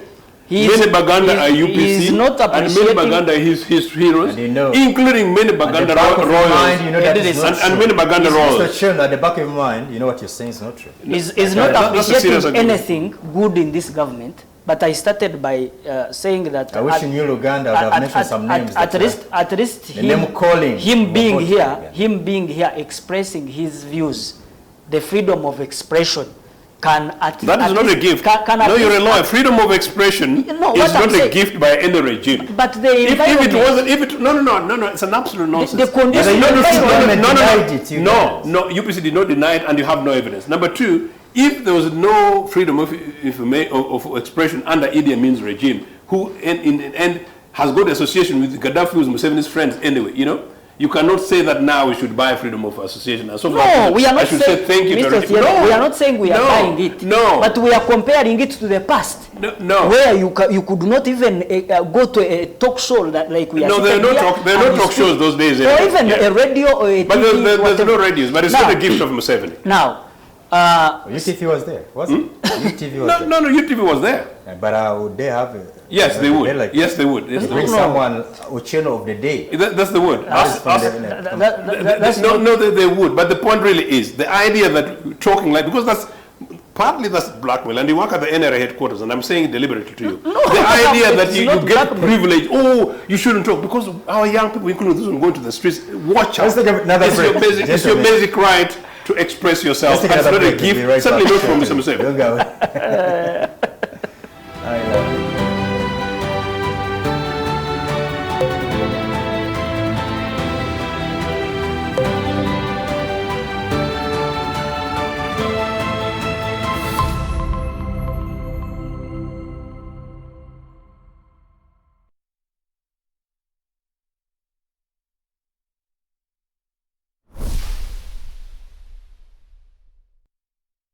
Discover delicacy at Cafe Atu, your all-in-one destination. Whether it's the perfect cup of coffee or a satisfying meal, we got you covered. Indulge your cravings with our mouth-watering pilau, savory katogo, crispy chips, and tender chicken. Explore a world of cocktails and fresh juices for a truly special treat. Planning an event? Choose Cafe Atu for top-notch outside catering services. Benefit from ample parking, stay connected with Wi-Fi, and catch your favorite matches on DSTV. Cafe Atu offers food deliveries in and around Kampala. Hosting a conference, our center accommodates up to 1,000 people. Need a boardroom for a party or corporate meeting? We've got just the spot for you. We offer a free venue for birthdays and baby showers, providing complimentary photography. For those aspiring to become professional baristas, our barista school awaits you. Visit us at Albany Center, Level 2 on Ginger Road. Cafe Atu, where every occasion becomes a memorable experience.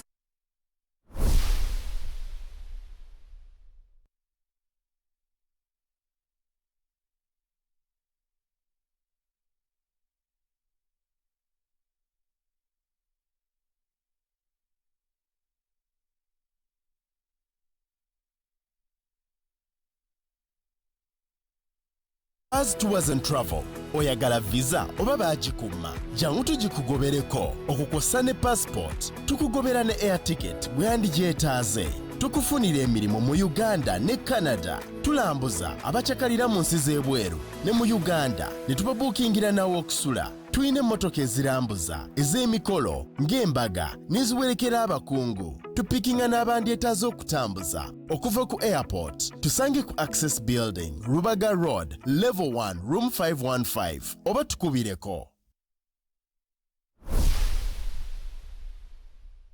This Sunday on BTM. Today, we'll be discussing about parenting in this digital era. Omuntu akukwatira ku mwana n'olabanga gwafudde ng'azirise nga simwe bazaala omwana omu babiri. Let's engage God in everything. Let him be the foundation. Abaana tebafuna budde obeera n'abazadde baabwe kuyiga bino mirimu mirala. As your children are growing up, try to build a communication with them. Abaana tulina obbawa eddembe because balina eddembe lyabwe. Fenna, to playing a part, but we don't know what our children are going to be, you know. Yeah. Oyo muntu oyo andaba ku BTM. Yeah? Omwana ono nakuba nti omubuulirira. A Destiny production. Sit back and relax with BTM. We transform.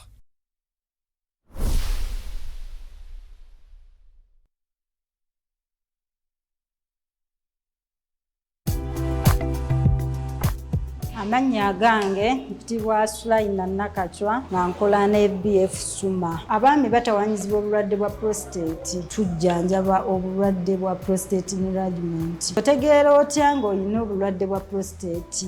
Okubeera ng'ofuka olumizibwa, okulumizibwa wansi w'olubuto, okufuka omusulo nga gulimu olusaayisaayi, okulumizibwa omugongo, Expaman capsules nti ekuyamba okubeera ng'otambula bulungi mu kisenge. Kugamba amaka ne gabeera nga masanyufu. Expaman coffee naye kuyambako. Tulina product ez'enjawulo kwegala zijjanjaba obulwadde bwonna obw'enjawulo. Nti omuntu yenna ali eyo bw'obeera n'obulwadde obukusumbuwa, nkubirako nnamba zange ez'essimu onyinyonnyole oba ojje tukwataganye. Tulinawo ne badokita ab'enjawulo. Tulina obujjanjabi obulungi.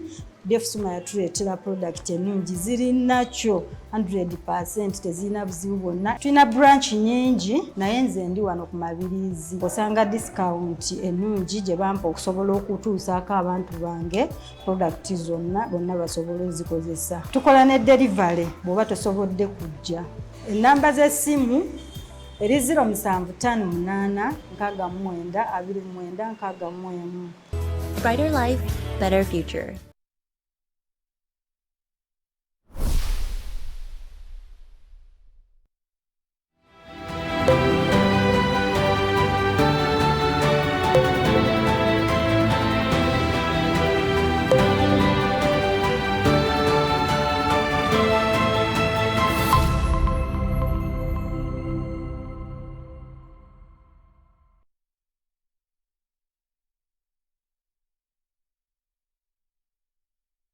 Thank you so much for staying with us. You're still watching The Dialogue. My name is Idrissa Mwonge. Still here with Mr. Ochieno Joseph.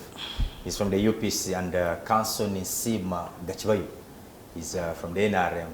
He's a lawyer as well. And we are discussing, comparing, you know, the previous, the Uganda in the past, you know, under the previous leaders. Now that you have Mr. Ochieno here, we are comparing Uganda that was under the administration of Apollo Milton Obote, and then the Uganda under President Yoweri Kaguta Museveni. And I was telling him that Museveni went to the bush because the government of... Because he claimed. Well, but you never answered my question exhaustively. Was the UPC government corrupt? Because this is one of the triggers. Never. Why would it prompt a man to risk his life? Put his life on the line for the next 5 years. A strange man. Because if it was a normal man, it would be fine. Because I'm calling Mr. Museveni a strange man, because if it prompted a man who had character, a man who had integrity, a man who had foundations as truth, Mr. Museveni, after coming from the bush, would have restored law and order that he claimed did not exist. He was not the one in charge of this country. He came as a ruler. He had integrity. You're missing me on this. Let me just answer Idris on this.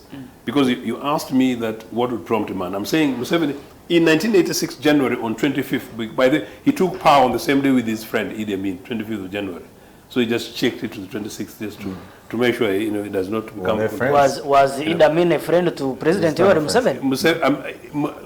Museveni, Amin stayed throughout his power because of Gaddafi and imperialist forces were interested. So that justifies your... Yes, because... Museveni supported assistance of Gaddafi. I think that's the narrative you're pushing. But let's listen to Ochieno. No, that's a fact. So after Museveni had come to power, he would have restored law and order. He would have restored rule of law. He would not have sold our country to the biggest bidders. So this Mr. Museveni here talking about that is Museveni was done sold this country away. He sold away the public services that we built. The UPC's track record talk about economics. Between 1962 and 71, January, we built equivalent of 158 hospitals per capita. We built 22 hospitals. Per capita at the time is about 158 hospitals today. We built them, equipped them, stocked them, staffed them, and delivered it to people who can across the country, from Itojo to Abim to Kiradongo to Lubujire. Now that is a president that you cannot compare with one who dubiously gives a dubious coffee dealer enroll at Loboa Hospital, and they keep stealing our money, and it comes on television saying, oh, that guy there of coffee, I thought he should give you hospitals, but it's my fault. Come to me. You can't compare that with Dr. Bota. And Dr. Bota's doctors, you know what he did? Build schools across new functioning schools from Chigezi College, Tobiro, Sebei College, Tegresi, Manjasi High School, Wanyange Girls, Nabisonsa. Build girls schools, focused, deliberate, across this country. You know, that is President Bota. Build Lumumba Hall, build Mary Stuart Hall, build Africa Hall, and expand it. Council will tell you what the was built. Now, picked the railway services from Soroti, extended it to Lira, extended it to Gulu, took it to Pakwash, including building Pakwash Bridge. That is President Bota. Instead, what does Museveni do? He sinks our railways. Do you know in 1988, the guy was boasting that, oh, he's going to have an engineering unit, that NRA will be building our railways. 1988, today, where are those ones? Instead, there's not even a single train. Now, those days, I would come to Kampala on a train for 2.5 hours to Nagongera. Now there is no train. All of them have been sunk by this NRA. We extended flight and airline services. NRA has killed it. We built hotels, Uganda hotels across this country. NRA restored. The Ugandans was restored. So you give credit where you steal it and then try to restore for yourselves in a quarter way. What rail has been restored in this country? You know, these funny contracts which are being dubiously shared amongst family and friends, is that restoration? No. So this NRA regime is a mess. We've extended hospitals, underserved facilities. I can go on and on. Agricultural services, you know, extension services, you know, cooperative movement. You know, we built the second largest coffee processing plant here in Bugolobi, second only to one which was then in Brazil. Today, the coffee plant is turned into an Agora thing. It's like a shambolic bush just across from where we are at the moment. I can go on and on and on. Museveni has been the biggest national disaster for this country, and it's going to take generations for us to restore. But I hope that with the future UPC government, together with you guys as young people in this country, giving you guys confidence and doing the way we did before, this country can be restored, because thankfully it's a country rich in resources. Wait, you're optimistic that at one point in time the UPC may bounce back and be in charge of this country? We will bounce back. That's happening? We'll bounce back, and very, very soon, and it's going to happen in my lifetime. In the time? In my lifetime. And I hope if NRA does not, you know, take the... But UPC remember where we began. If NRA had not taken the judiciary to prison, and if NRA has not used the high command as an instrument for influencing and controlling political parties, including their dubious deals with the likes of Akenas, I would be in Uganda House, and guess what? Yes, that's where we began. And the UPC still has its internal problems. You're so fair. Yeah. You claim that you are cheated. Your victory was denied. And you're the one supposed to be occupying Uganda House as the president of UPC. Why are you not there? So before you blame the NRM, which is in charge of the entire country, you should first blame the internal mechanisms within the UPC. You are denied. You are cheated. That's what you keep saying. So I think it's fair enough. I think fair enough. Political parties like myself, ourselves, UPC, and indeed most Ugandans, we should also be looking continuously at ourselves. And for us in UPC, we never blame Mr. Museveni per se sweepingly. I hold many of us are responsible for some of the messes that we got. I mean, for example, I hold DP partly responsible for the mess in which we are, because they did a deal with Mr. Museveni. I blame a few people in UPC who struck a deal with Mr. Museveni hence 1985.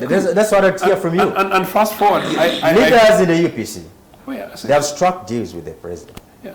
They are in President Museveni's cabinet. Yes. Look at the first lady in the UPC. Look fast what? The UPC is the first lady because she's the president. No. You guys abuse terminology as a lawyer here. The first lady, first lady can only be the wife to a president. In this context, I'm talking about the president. Honorable Minister of Gender, Labour and Social I just told you that. In this context, I told you the context. No, but I just told you. But the context in which I she can't be first lady when her husband is president. Her husband is not president. All right. Yeah. But he's the president of your party. No, he's not president of the party. That's what I'm trying to say. And I thought we said... Who's the president of the party? Currently. The president of the party, the presidency of the party is contested between myself and Peter Walabira. Who's occupying, but whatever happens... Who's occupying the party headquarters, as you speak? Party headquarters is being occupied by Jimmy, but if you want to use that as a basis for Who signs on the party documents, as you speak? Walabira does, Akena does. I don't want to do it. Okay. Yeah. It's like so you are back to Mr. Cheno. You are in the air. You are neither the president. And I cannot be apologetic of it Let's because discuss I the issue. I represent the good of UPC and the good of this country because I don't represent self-interest. Let's not discuss Mr. Cheno. Let's discuss the issues here. There's something I wanted to ask my brother here to respond to me.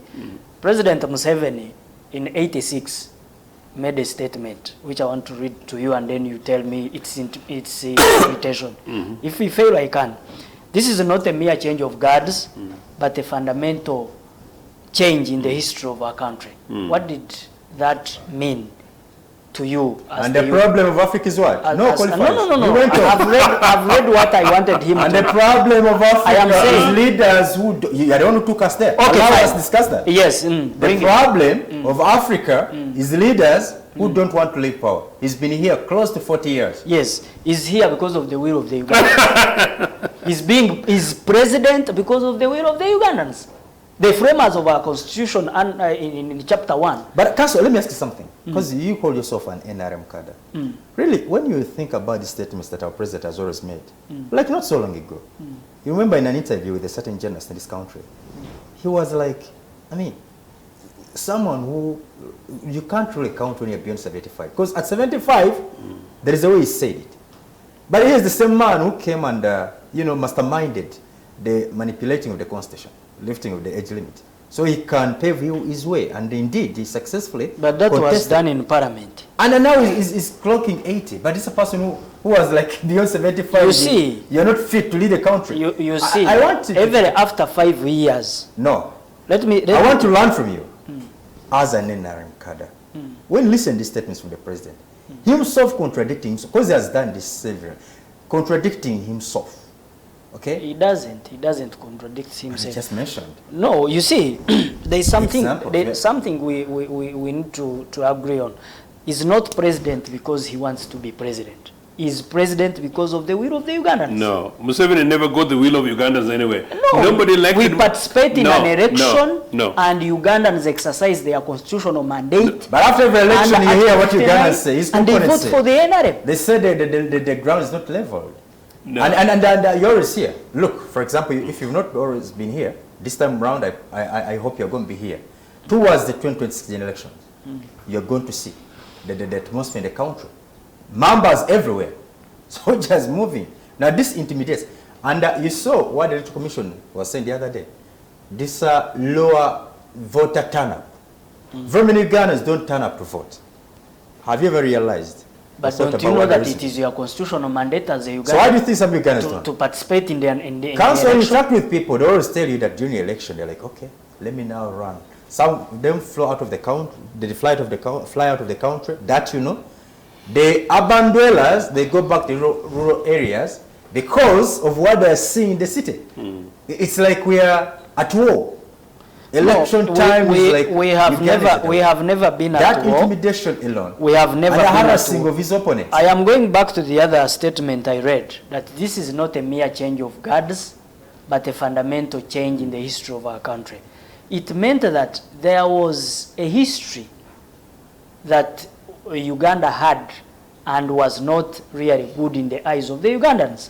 So the 86, the President Museveni and his team coming on board in 86 was really a fundamental change. And not in terms of what? In the history. Because you see, when you go back to the history, I fail to understand what that fundamental change is. I want to be your student. The fundamental change we are saying is him not accepting that. Because let me clarify my question. Let me clarify my question. I've always posed this question every NRM cadre. Tell me one ugly thing that was happening, in the previous regimes that has not happened under the leadership of the NRM. The violations of the fundamental human rights and freedoms of Ugandans. Human rights. Yes, you have just stated it here. With our kids in the streets? Comparing. No, being on the street. I know journalists who are confined to chairs here because they were beaten by state agents. No, you see. I know. Uganda is a functioning state where there is rule of law. Even those you say that were beaten by security personnel, the laws are here. Actually, were there no laws? Were there laws under Obote government? But the extrajudicial killings. Like which one? We have just mentioned it. That the mistakes were at the hands of the mistakes which were done by. It was not a mistake. It was an incident. No, 1966 was an incident, not a mistake. The mistakes which were made by the deputy commander. You have just considered it here. It was not a mistake. The army commander responded to an incident at the palace. Can you imagine? Can you imagine an arms catch today in Lubiri? Can you imagine an arms catch today in Lubiri? Can you imagine an arms catch in Magamanga? Can you imagine what happened to that? What I want Mr. Was there an arms catch in Kasese? To agree with me. Was there an arms catch? Is that he can now drive from Kampala and he goes back to Toro and who said I couldn't?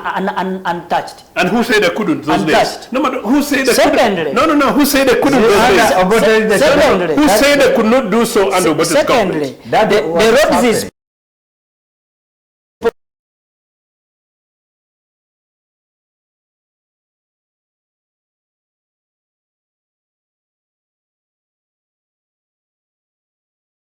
the roads is talking about as the NRL government.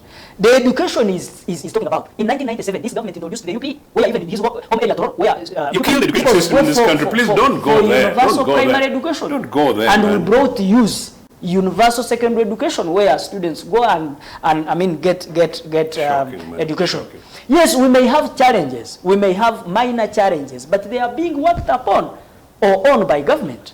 You cannot say this government has not done anything good that you cannot even talk about. So comparing to the other no, he himself, he said, I don't agree with anything that this government has done. But which one is good that have done that I should praise? Even just start from this very studio. You even having the freedom of expression. No, but I rejected that because it's an insult. I don't think that is a preserve of any government. No. But I want to say this again. The conducive environment. Look, Nisima. Yes. Look, Nisima. Yes. I reject that very strong, and I do so. I take it very personally. I am a liberator. Okay. Liberator. I'm a liberator. I'm a liberator in the broad sense, but you can go that much later. In 1987, I was arrested by these bandits in broad daylight from my room in Makerere University. 2 years of NRA. I was arrested personally in Mitchell Hall. During the day, I went through via the university police to different places. I was taunted in president's office here. Those days, the safe houses, people didn't know about those things. I narrowly escaped. Okay? 1, Mio Cheno, 1987. Yeah? 2, between my escape from a location within Kampala to Entebbe Airport, I beat 7 roadblocks. 7 roadblocks under NRA. Never at Obote's time were there 7 roadblocks between here and Entebbe. So to talk about fundamental rights. And number 2, then to present after I fought my way back legally, after we defeated NRA in court for return to multipartyism, that's I call it myself a liberator. This right to return to multipartyism, for me to freely express my opinion, we achieved it after 20 years. These guys banned the political party competitions. UPC was confined there. You could not say UPC where UPC. No, but you see. No, let me just say this. Beyond that, until in 2004, the Constitutional Court ruled, against NRA, opened up, and that's how I ended up returning free in this country on the basis of my rights. So it's not a privilege. No, but in any case, no. For us in the NRA, we believe in democracy. NRA nonsense. Look, NRA from the bush. Look, one of the things I would actually want to do is to seek legal advice, maybe to seek compensation from a lived experience, but I don't want to go there. Look, under NRA, people lived in concentration camps in northern Uganda, war that Mr. Museveni started. Rule of law, but let me finish. I told you under this war, under this regime, men were raped. Actually, men were raped by NRA men on the record. And you call it rule of law? Record? On the record. 69 people were roasted in concentration on a rail wagon in Mukura. On record. Let me respond. You call that rule of law? But you see, he has Used to mean to respond. Okay, he has talked very many. And there are very many against this regime. Very many things against this government, and he seems not to appreciate anything good for this government, which I am disregarding. In the NRM, we believe in the principle of democracy. Now, the political parties you have been talking about, it was out of the majority. Actually, President Museveni, before we were in the movement system, you remember, and the president said, but why do we go for these political parties? Okay? But people were saying, no, for us we need to also exercise our political freedoms and rights. He said, okay, if that is what the majority are saying, we are free to go for the political parties. So it's a gift from him. And you have seen what political parties have done for us. Actually, the multi-party political system, when you compare the leaders of this time and you compare them with those of the CA, you can see a difference. The leaders in the CA were elected major on merit. But these ones, after us going into the political parties and the political system, the multi-party political system, you have seen what quality of leaders we are having now. Now, the war in northern Uganda he has been talking about, it was not planted there or brought by the NRM. It is evident that the Kony war was there, destabilizing the northern parts of Uganda. Kony was not there in 1986. The Aris Rekwena and Kony was not there in 1986. No, but we are saying all those destabilization situations have been brought by those who don't want the NRM government. Started abducting young NRM government. NRA soldiers in Acholi started abducting young people in Acholi. Hence the response, the creation of that. I know you don't know that history. No, any government I know you don't know that history. Any government that comes into power abducts young people. Even if it is his that he wants to, that he says he wants to be in government or we've been in government twice, but we never abducted young people. No, what I'm saying, they are always enemies that want to destabilize the peace. And any government that has taken over power. And so you take them to concentration camps as a result? No, those are, they come as enemies to destroy and destabilize the situations. You have seen them everywhere. Now, the 4 core principles of the NRM, as I wind up, that's what I wanted to tell him. We emphasize more on patriotism, to love our country, because for us, we believe in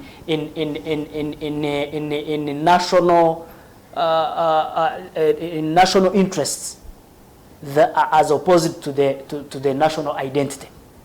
Yes, that is the patriotism now. The second core value is the Pan-Africanism. We believe in building the brotherly and camaraderie Pan-Africanism ahead of saying Africa. We need to build because the president, some African countries accusing you of destabilizing their country. The president has always mentioned about the regional integration, but we have to get and the common market. Now the third one is the socio-economic transformation. He doesn't want to hear where he's. Where is it? Even in your home village in Toronto. My home village. Stop insulting the people in Nagongera, where the average people in Nagongera. Gentlemen, thank you so much. Councilor Sima, thank you so much. Mr. Ochune. I wish you a great Sabbath. Thank you so much, our dear viewers. We've come to the end of this edition of The Dialogue. My name is Idrissa Mwonge. May the good Lord continue protecting you. Until we meet again, from here and the team, we say goodbye for now. See you then.